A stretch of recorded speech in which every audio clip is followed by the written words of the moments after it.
Hello, welcome back to Uncle Buck's Garage. Today, we're going to replace that with that.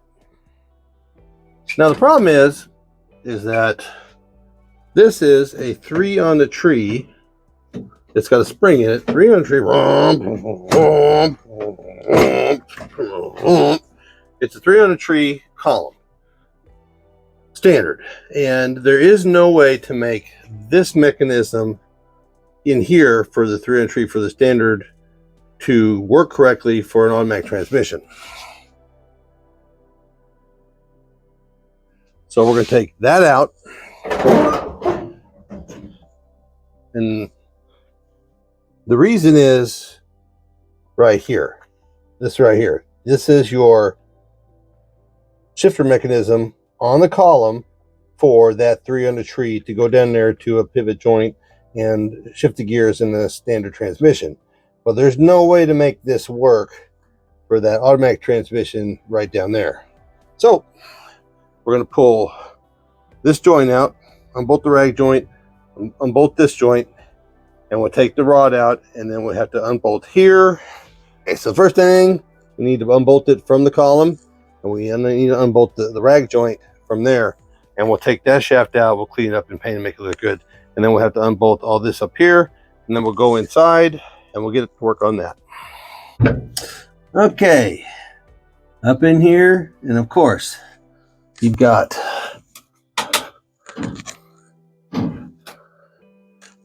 bolts holding that plate in that's holding the steering column in. You want proof this was a standard truck? There's a hole for the clutch pedal rod in the floorboard, which I'll need to patch. But basically, you just have a parameter on that bottom plate now, and a couple of little pieces of wiring to unhook, and this thing is out. So let's get this done. And of course, them little screws that's in the bottom of that plate, they're 10 millimeters. Don't ask me why. You guys want to know how to piss off the neighbors on a Sunday afternoon? Start one up with open headers, with the door open. It's a lot of fun. Like, share, and subscribe. Okay, once you get to this point, this piece unbolts from the actual ignition switch wire harness. So this is the piece that I need that goes with this truck.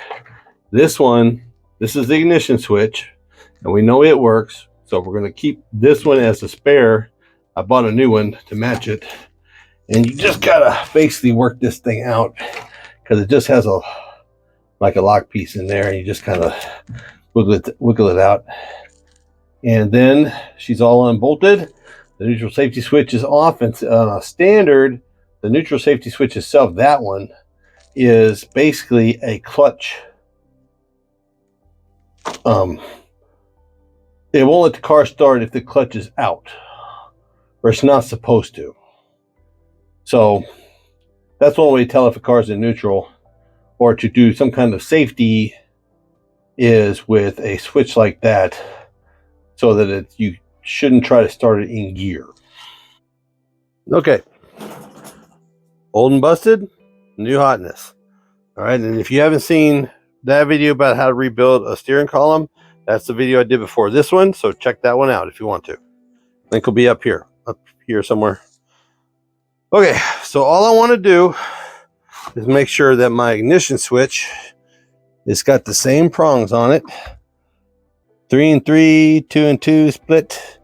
Yeah, they're the same. Okay, so now automatic, standard. And I know it's pretty and painted and everything, but that is the difference, and they're both sitting basically the same position up here, right? Same position. See, that's where the shifter linkage is for the automatic, and down here, that's where the shifter linkage is for the rods for the shifting for the 3-speed. Will not work on an automatic transmission. That's why we had to rebuild this one, which I don't mind doing it because I know all the parts on this are all new. But we're going to use, I don't know if I'll just probably put this up in mothballs because I put a new lock cylinder in it. But I know that's good.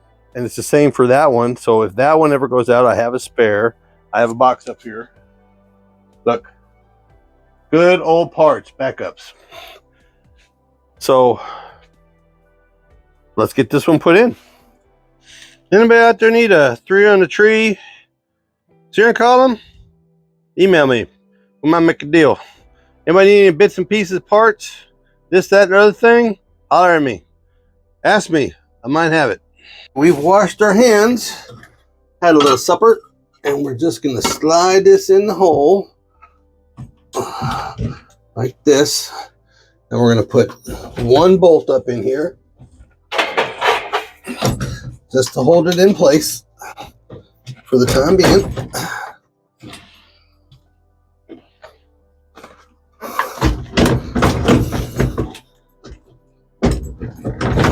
There we go. And then all we have to do is just spin this around where it sits the right way.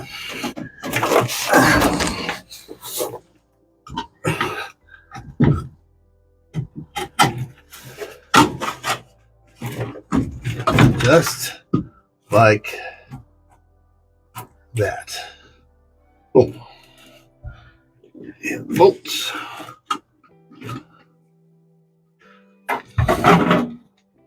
And you can go ahead and twist these down. All right, and that's the hardest part about it. There we go.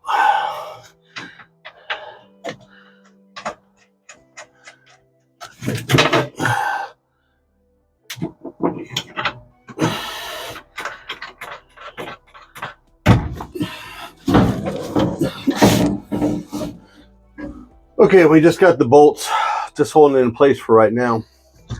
So we got the base plate done. Got the base plate in place, and those just finger tight, just loose, just sitting there for now. And we'll go out in the front side and put the other stuff back together. Get the main brace from underneath the steering column, the one that goes under and cradles underneath. This brace, I had one of those. They're all the same, but I already had one of those cleaned and painted. So bolted that back up.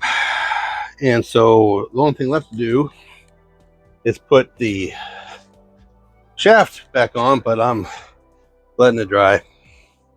I painted it, cleaned it up, took the wire wheel of death to it. So if you get it apart, clean it. Reverse. Reverse. Neutral. Drive. Low gear. Whoa. Tell me what you think. I love these old steering wheels. I had one, I probably had 3 of them back in my day. But I love them. I love these old Rally, where I don't know. Everybody had them back in the day. I love them. You guys tell me what you think. But she's in. And I do have to put the shaft back in, but I'm just waiting for it to dry. But that's how you install one. Then once you have the shaft in, all I got left is put the shaft in. Maybe replace the rag joint. All right, it's been a day. And I got the steering column in, the new one in. Tell me what you think about that steering wheel. I love them things. I love them steering wheels like that. I've had them forever. I don't know, maybe just I'm old and I don't like new, but no, now don't get me wrong. There are some really good looking steering wheels out there, but that one was free. It looked terrible and I cleaned it, but it turned out nice, and I got to figure out something to do about the center cap. I'm going to play around with it though, but I mean, I love them things. Okay, so steering column is done. The next thing is going to be the radiator and the cooling system, and we're going to get it running up to temperature. Then final set the timing and final set the carburetor settings. And then it's drive shaft time, and then brakes time, and putting fenders and hood on it. And it might be ugly, but it'll be running and on its own power, and I'll be able to drive it around because it is insured. Don't ask me why, but I already insured it. wishful thinking. All right, as you can tell, hats are in. There'll be a link down below if you'd like one. Like, share, and subscribe. Smash that like button. That like button helps. Y'all have a great day, because a great day today can be one step closer to having it back on the road tomorrow. Y'all be good.